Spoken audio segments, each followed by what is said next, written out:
ఒక వ్యక్తిని చూసినప్పుడు నీకు మనిషి కనబడడం లేదు, అతని మతం కనబడుతుందంటే, నేను మరో మతంలో ఉన్నానని. మానవుడిని 2 రకాలుగా చూడండి. మంచివాడు, చెడ్డవాడు. మంచి ఆలోచనలు ఉన్నవాడు, చెడు ఆలోచనలు ఉన్నవాడు. మంచి పని చేసేవాడు, చెడు పనులు చేసేవాడు. రెండే ఉన్నాయి మతాలుంటే. ఇక్కడ నేను మిమ్మల్ని ఆహ్వానిస్తున్న విషయం ఏంటంటే, ఇది మన సమాజం. మన సమాజం కోసం మనం నిలబడంటి అవసరం ఉంది. నేను సమాజానికి నేనేమిస్తున్నాను? ఈ సమాజంలో పుట్టాము. ఈ సమాజంలోనే చదువుకున్నాము. ఈ సమాజంలోనే వ్యాపారాలు చేస్తున్నాం. ఈ సమాజంలోనే ఉద్యోగాలు చేస్తున్నాం. ఈ సమాజంలోనే మన కుటుంబము, మన పిల్లలు, మన తల్లిదండ్రులు ఉన్నారు. మరి సమాజం బాగుంటేనే గదా!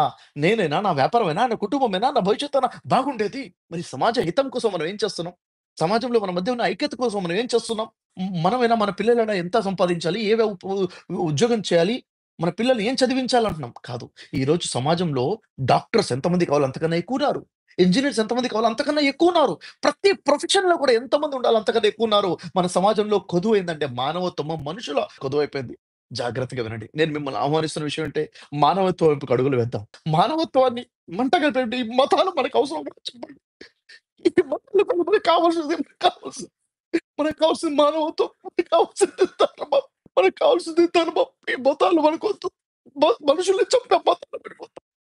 ఈ దేశం ఏదైతే ఉందో మన దేశం కోసం కలిసికట్టుగా నిలబడాల్సిన అవసరం ఉంది. మీ సంతానం మీద మీకు ప్రేమ ఉంటే, మీ కూతురంటే మీకు ప్రేమ ఉంటే, మీ కొడుకంటే మీకు ప్రేమ ఉంటే, వారి కోసం మంచి సమాజాన్ని ఇద్దాం. ప్రపంచంలో చూసుకున్నట్లయితే ఎన్నో దేశాలు నాశనం అయిపోయాయి. కేవలం మతం అనే పిచ్చితో, మత ఉన్మాదంతో కొట్టుకొని చచ్చిపోయాయి. శవాలు దిబ్బలుగా మారిపోయి, 1, 2 కాదు ఉన్నటువంటి 200 దేశాలు, 50 పైగా దేశాలు నాశనం అయిపోయాయి ఈరోజు. ఒకసారి ఆలోచించండి. ఈ మతాలు ఇదొద్దు మనకి. మనకు కావాల్సింది మానవత్వం కావాలి.